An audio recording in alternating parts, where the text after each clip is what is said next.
الفاتحة. أعوذ بالله من الشيطان الرجيم. بسم الله الرحمن الرحيم.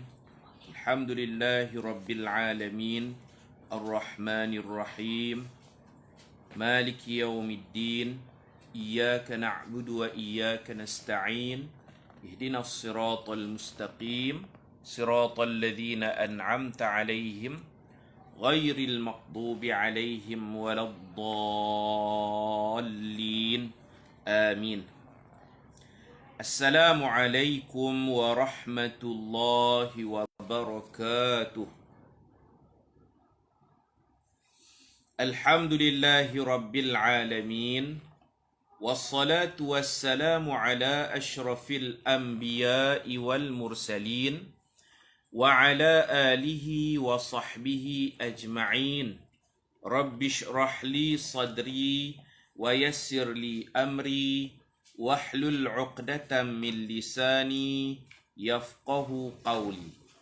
سبحانك لا علم لنا إلا ما علمتنا إنك أنت العليم الحكيم ولا حول ولا قوة إلا بالله العلي العظيم. بسم الله ما شاء الله لا قوة إلا بالله ما شاء الله كل نعمة من الله ما شاء الله الخير كله بيد الله ما شاء الله لا يصرف السوء إلا الله أما بعد. سبحان الله وبحمده عدد خلقه ورضا نفسه وزنة عرشه ومداد كلماته. سبحان الله وبحمده عدد خلقه ورضا نفسه وزنة عرشه ومداد كلماته. سبحان الله وبحمده عدد خلقه ورضا نفسه وزنة عرشه ومداد كلماته. اللهم أنت ربي لا إله إلا أنت خلقتني وأنا عبدك وأنا على عهدك ووعدك ما استطعت أعوذ بك من شر ما صنعت أبوء لك بنعمتك علي وأبوء بذنبي فاغفر لي فإنه لا يغفر الذنوب إلا أنت. Muslimin muslimat, tuan-tuan dan puan-puan sekalian, alhamdulillah petang ini seperti biasa kita dapat sambung kuliah harian kita. Muka surat 18. Tajuk ketujuh.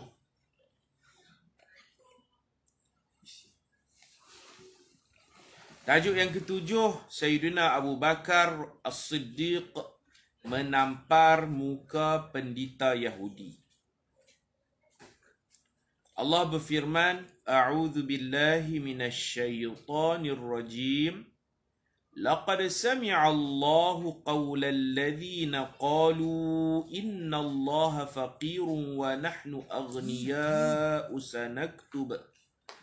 sanaktubu ma qalu wa qatlahumul anbiya'a bighairi haqq wa naqulu dhuqu 'adzabal hariq.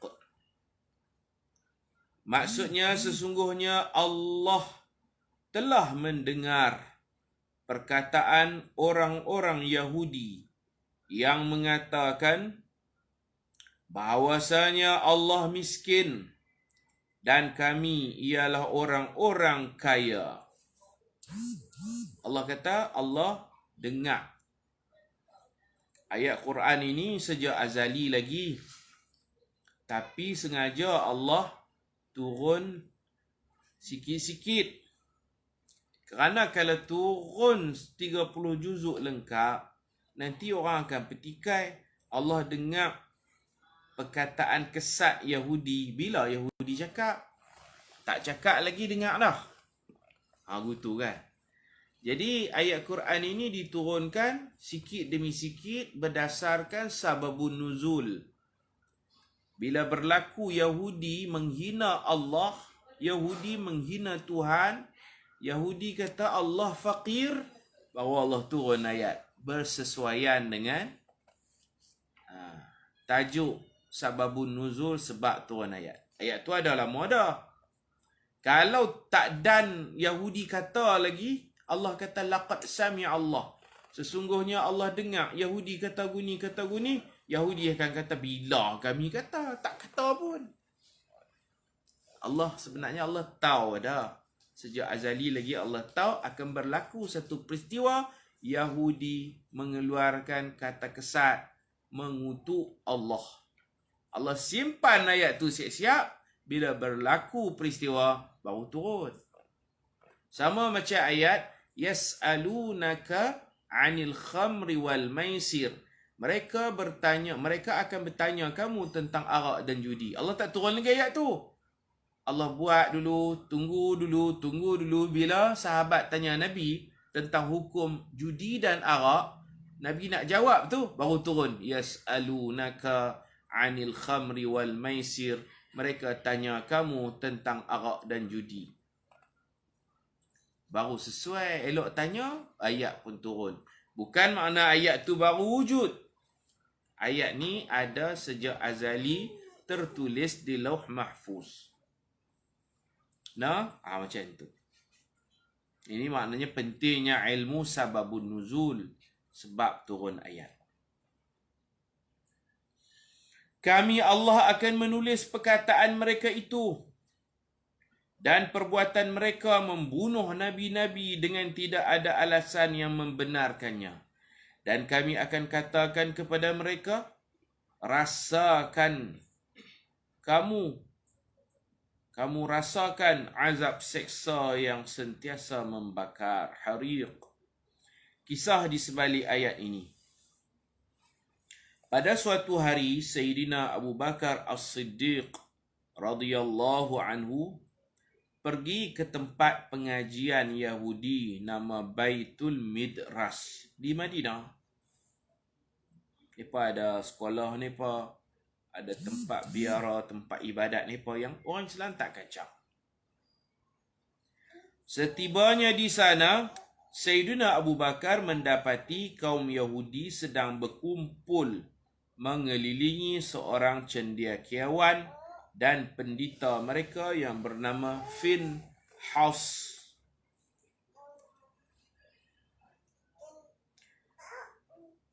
Lalu Sayyidina Abu Bakar mengajak Finhas untuk memeluk agama Islam. Abu Bakar berkata, "Hai Finhas, bertakwalah kamu kepada Allah dan peluklah agama Islam. Demi Allah, kau telah mengetahui bahawa Muhammad itu adalah utusan Allah yang membawa kebenaran.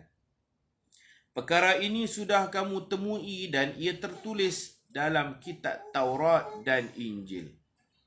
Seraya Finhas berkata, "Wahai Abu Bakar, demi Allah, bukan kita yang memerlukan Tuhan." Sayyidina Abu Bakar ajak dia masuk Islam. Dia tak jawab seruan Sayyidina Abu Bakar, tapi dia hina Tuhan.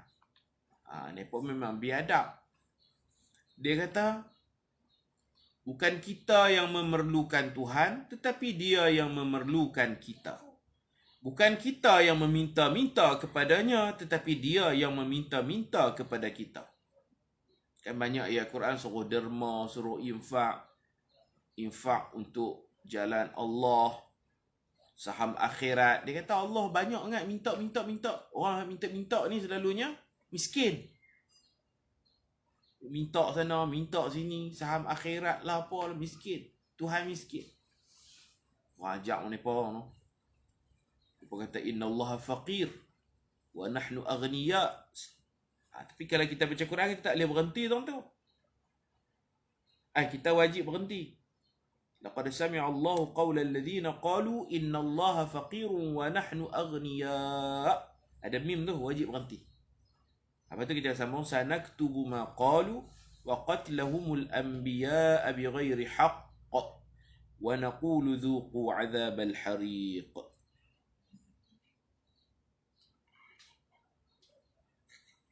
Dia kata ke Allah. Dalam riwayat yang lain dia kata Allah mengamalkan riba. Finhan ni. Dah Allah miskin. Allah minta hutang. Allah janji nak bayar lebih. Allah mengamalkan riba. Sayyidina Abu Bakar kata, cermat sikit, jangan duk cakap macam tu dekat Allah. Ni apa heran apa? Ni apa kata tu ayat Quran? Ni apa hafal ayat Quran? Apa? Baca tu, man dhal ladhi yuqridu Allah qardan hasana fayudha'ifahu. Siapa nak bagi hutang dekat Allah? Allah janji Allah nak bayar berganda-ganda. Riba tu dia kata. Maksudnya bukan Allah nak berhutang, Allah suruh infak. Siapa infak murah rezeki, Allah akan balas balik. Kalau kita bagi RM10, kita bagi RM100, Allah janji Allah akan balas berganda-ganda, murah rezeki maksudnya. Walaupun disebut qardan hasana, al-qardul hasan ni selalunya hutang. Dan ini pun bukan riba. Tuan bagi hutang tak minta lebih. Kita yang nak bayar lebih. Seperti itulah Allah suruh kita infak, Allah janji nak bayar lebih. Ni apa buat tak faham ayat tu. Ni apa kata Allah mengemis, Allah meminta-minta, Allah mengamalkan riba.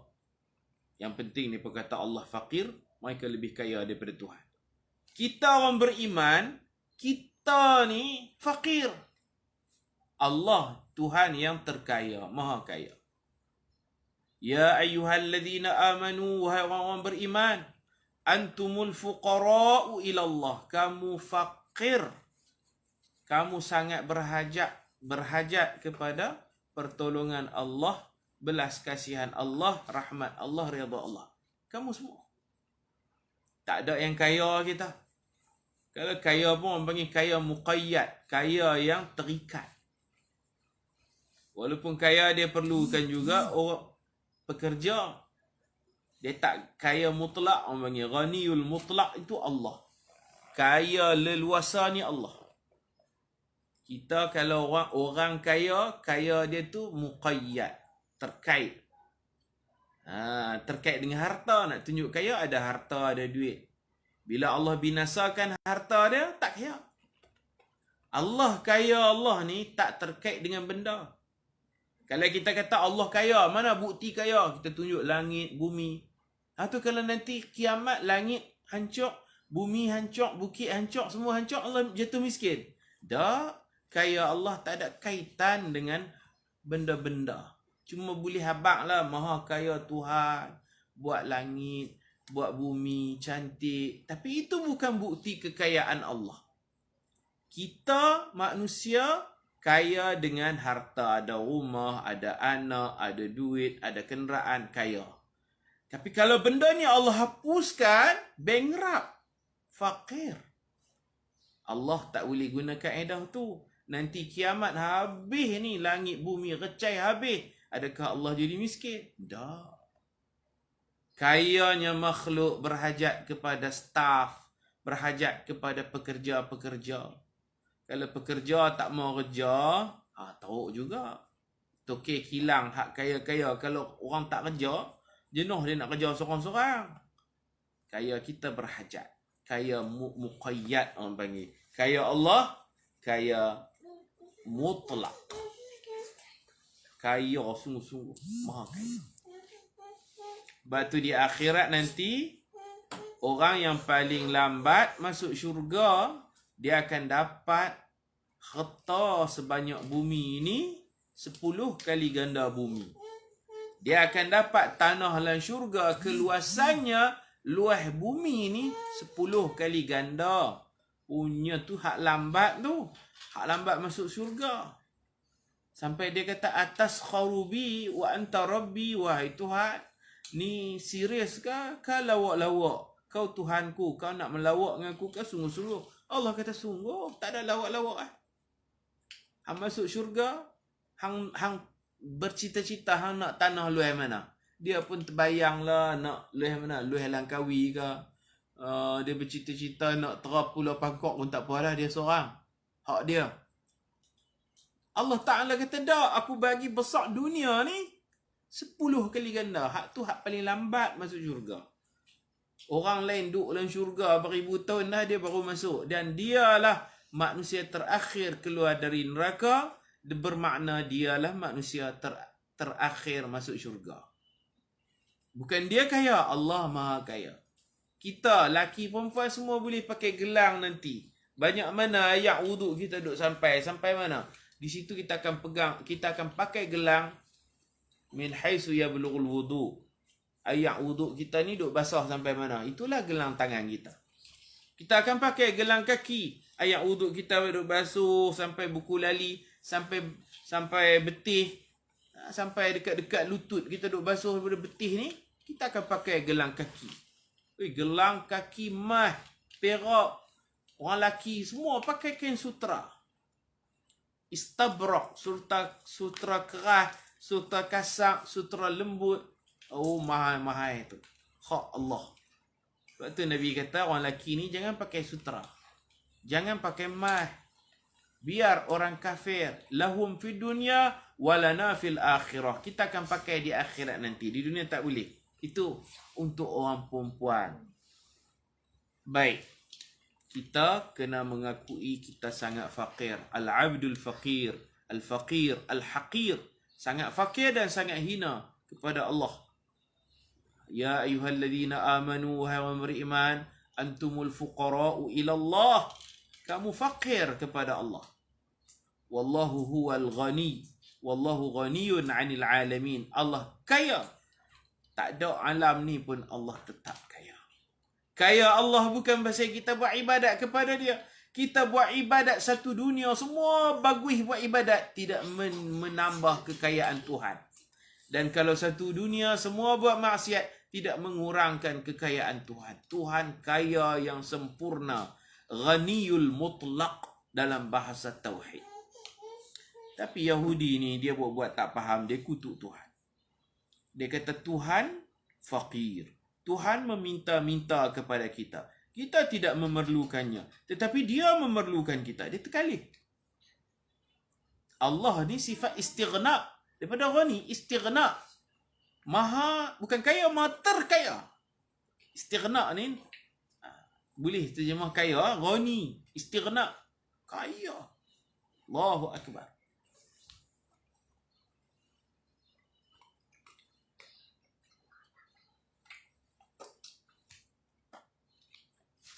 Kata Yahudi ni, kalau dia kaya, sudah tentu dia tidak akan meminta kita memberi pinjam, menginfak harta pada jalannya.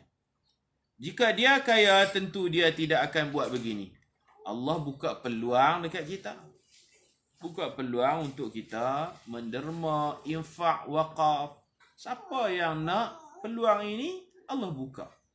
Allah murahkan rezeki, bahagia dunia, bahagia akhirat. Itu buka peluang. Bukan Allah meminta-minta, Allah kempen. Allah nak bagi bahagiakan kita. Baik. Mendengar kata-kata biadab itu, Sayyidina Abu Bakar menjadi sangat marah. Beliau bangun, melulu ke arah Finhas dan bertindak memukul wajah Finhas dengan pukulan yang keras. Angkat tangan.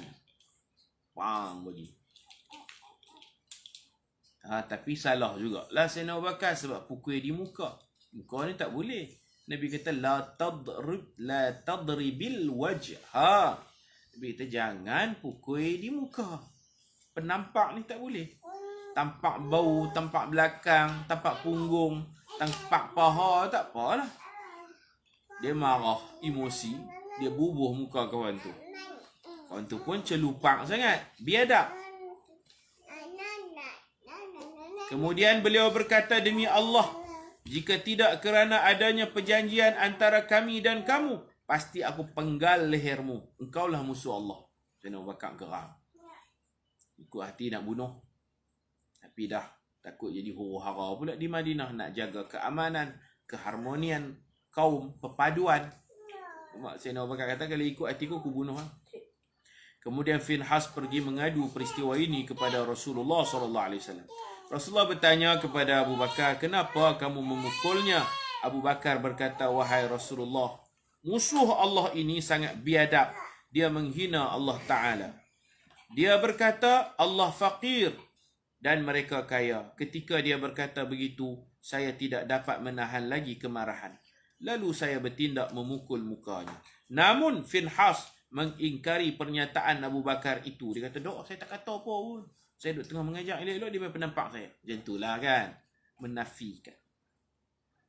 Beliau membuat penafian dengan berkata, aku tidak pernah berkata seperti itu. Tengah dia duduk nafi, Sayyidina Abu Bakar pula duduk habaq. Nabi pun tak tahu siapa betul siapa salah. Tiba-tiba turun ayat ni. Memang dia kata sungguhlah. Hak kata ni nama apa? Finhas. Bukan dia saja. Ramai lagi Yahudi-Yahudi lain yang biadab dengan Allah, biadab dengan Nabi-Nabi. Yahudi ni dia suka buat hikayat, suka cerita memburuk-burukkan Nabi. Sebab tu cerita-cerita Nabi ni kena cek dulu sanad dia, fakta dia. Kalau bukan datang daripada Quran dan hadis, dia main kat mana? Orang panggil Israiliyat. Israiliyat ini boleh diterima, boleh ditolak. Tapi kena tengok isi kandungan dia. Kalau nampak racun nak hina Nabi-Nabi, kita kena tolak. Itu soal akidah. Tak boleh kita bertolak ansur. Yahudi jahat. No? Yahudi jahat. Mereka cerita Nabi apa? Kita cerita dah dulu kan. Nabi Lut bawa kaum dia apa semua. Akhirnya Nabi Lut kan Nabi Saleh berzina dengan anak sendirilah. Mereka cerita macam-macam pelik-pelik. Cerita lucah dalam kitab mereka. Mereka ubah kitab Talmus. Kitab asal kitab Taurat. Ditukar nama Talmus. Dalam tu mereka cerita benda-benda kotor penghinaan kepada Nabi-Nabi. Maka Allah menurunkan ayat di atas untuk menyanggah perkataan Finhas dan membenarkan perkataan Abu Bakar radhiyallahu anhu. Kemudian kisah ke-8, aku hanya memiliki kain sarung ini.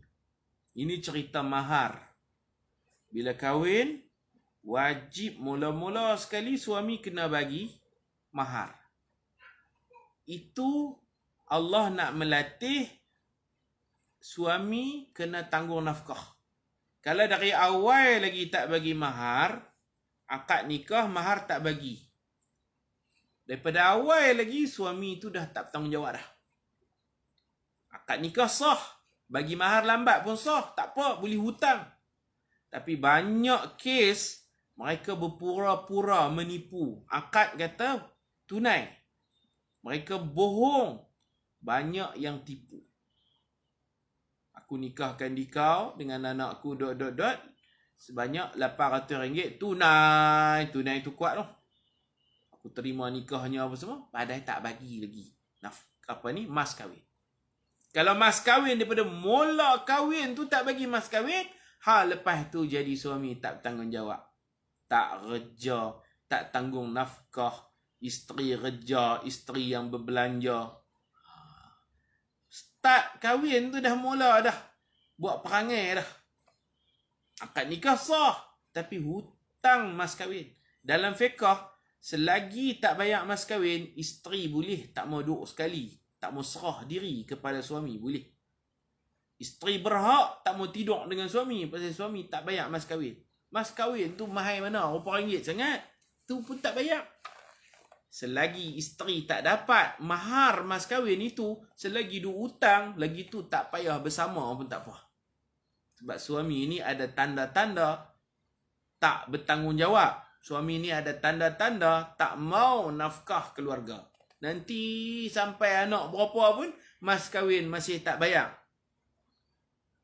Akhirnya, isteri yang kena kerja, isteri yang kena berbelanja dalam keluarga.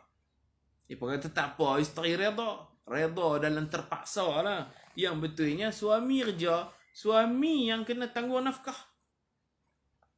Isteri tak payah. Isteri duit dia. Kalau kata tolong-menolong, isteri bayar. Suami bayar kos makan, minum, rumah tangga semua, bil-bil semua suami bayar. Kok tak cukup, pendapatan suami tak cukup. Waktu tu baru kita guna tolong-menolong, isteri top up. Hak mana tak cukup, baru isteri top up. Isteri tak wajib. Tapi kesian kat suami, suami perlukan RM5,000 sebulan. Duit dia ada RM4,000 je. RM1,000 kita cukup. Barulah isteri yang bekerja. Tampung. Tu pun tak wajib. Tolong. Duk jadi kadang-kadang ni, suami isteri dua-dua kerja. Perlu RM5,000, mereka buat undang-undang dah. Duit aku RM2,500, duit hang RM2,500. Tak kena macam tu dalam Islam, tak betul. Tak betul. Suami bayar dulu. Hak mana tak cukup, bolehlah isteri tolong-tolong. Tu bab nafkah. Kalau suruh isteri 100%, siapa suri rumah? Siapa pemimpin dalam rumah tangga? Betul. No? Baik. Jadi, lelaki ni, ar-rijalu qawwamun. Dia ketua keluarga. Melainkanlah dia sakit ke, dia lumpuh ke. Orang perempuan, duit dia. Dia pun kata, duit tak cukup kena tolong. Tolong maknanya suami berbelanja. Berapa ratus tak cukup, barulah tu pun leceh lah minta dekat isteri. Perlu 4,000, suami ada 3,000. 1,000 lagi isteri bagilah. Tak boleh bahagi dua, perlu 4,000. Setiap bulan aku keluar 2,000, hang 2,000. Tak boleh buat undang-undang macam tu. Betul tak? Orang perempuan setuju tak saya cakap macam ni? No? Orang perempuan, duit dia. Dia tak bagi sekupang pun tak apa dalam keluarga. Suami tu wajib menanggung nafkah. Orang perempuan setuju lah, no? Kadang-kadang laki ni, dia lepas tanggungjawab. Perempuan sampai ambil alih, no? Perempuan ambil alih pula bab nafkah tu. Tak kena tu. Tu yang hikmahnya, Allah Ta'ala syariatkan nak kahwin. Bagi mas kahwin tu. Bayak tu. Kalau hak ni pun duk hutang, hak ni pun tak settle lagi. Jam. Dia ambil kesempatan. Perempuan ni, dia tangguh. Tak kena tu. Tak kena. Allah Rasul. Baik. Sebab tu Nabi, kalau susah terang mana pun, Nabi suruh bayar juga. Tengok laki ni, dia ada kain sarung lah. Tak ada hak lain. Nabi kata, pilah cari apa-apa. Cincin besi ke, janji hang usaha, bagi juga kat isteri. Nikah, akad nikah, bagi juga. Satu lagi buat kenuri. Tak ada duit. Kenuri buat juga. Buat keluar juga. Nabi kata, awlim walau bisyatin. Buat kenuri juga. Kurang-kurang sekok kambing. Kedekut kadang-kadang tu kedekut. Berkira. Duit ada pun payah nak bagi setengah tu. Untunglah hak jenis isteri tak kerja. Suami kerja. Tu suami bagus tu. Setuju Ustaz. Zaman lah ni perempuan ramai yang tanggung keluarga. Tak kena tu. Tungging terkalih tu. Dia tak kena dah tu. Tak. Perempuan nak kerja boleh. Islam tak larang. Kerja apilah. Mana tahu nanti kot suami mati kan. Dia duduk biasa kerja dah. Senang sikit. Kita cerita suami duduk hidup. Suami tanggung. Isteri pun dia kena belajar jugalah kerja. Kalau suami dia menega, dia bantu. Dia tolong. Bukan dia ambil alih. Dia tolong. Nanti bila suami mati, tak apalah dia duduk biasa lah. Dia reti dah perniagaan. Gitu. Jangan lepas tangan terus. Tak kena tu, salah. Baik. Itulah hikmah disyariatkan mas kahwin. Suami kena keluar. Suami kena berbelanja buat kenuri. Tak mesti besar-besar. Nabi kata kurang-kurang sekor kambing. Orang Arab sekor kambing ni kira kenuri kecil lah. Kalau kita ayam lah. Nabi kata awlim buat walimah. Walau bisyatin tu duk kedekut sangat. Buat pilah sekor kambing boleh makan macam tu. No? Tapi kalau kita ni awlim walau bidajajatin lah no. Buatlah kenuri kurang-kurang sekor ayam macam tu. Maknanya sanggup keluar duit belanja, jamu orang makan. Tak ada anak lagi, buat kenuri tu jamu ramai makan, nak isytihar perkahwinan. Bagi mas kahwin. Betul. Baik. Kita masa pun nak habis dah, kita berhenti dekat ni dulu. Esok kita bacalah tajuk ni insya-Allah. Aku hanya memiliki kain sarung, dia ni habis miskin dah. Nabi suruh bayar juga. Wajib no. Mas kahwin ni hukum dia wajib. Tak sebut dalam akad pun tak apa. Aku nikahkan kau dengan anakku. Tak sebut pun mas kahwin. Boleh bincang belakang. Boleh bincang belakang akad. No? Boleh. Tapi sunat sebutlah supaya tak jadi pertikaian. Kadar mahar tu berapa, baik sebut siap-siap lah. Menyebut mahar dalam akad bukan syarat. Sah akad walau tak sebut mahar. Tapi afdal, sunat yang terbaiknya Yang terbaiknya sebutlah mahar tu, dan ijab qabul, pengantin lelaki pun terima, setuju, makna dia kena bayar lah. Boleh hutang boleh, tapi lagi tak bayar hutang tu, tidak wajib pihak isteri bersama dengan suami, boleh elak diri. Bila dah bayar mas kahwin, isteri pun dia panggil tamkin dalam bahasa Arab, dia kena serah tubuh dia. Peratus tak berapa tepat, betul 100% memang tak tepat lah. Ramai suami-suami hak baik yang bertanggungjawab ni ramai. Tapi ada juga kan yang yalah, kadang-kadang tu menikah pun tak kerja lagi.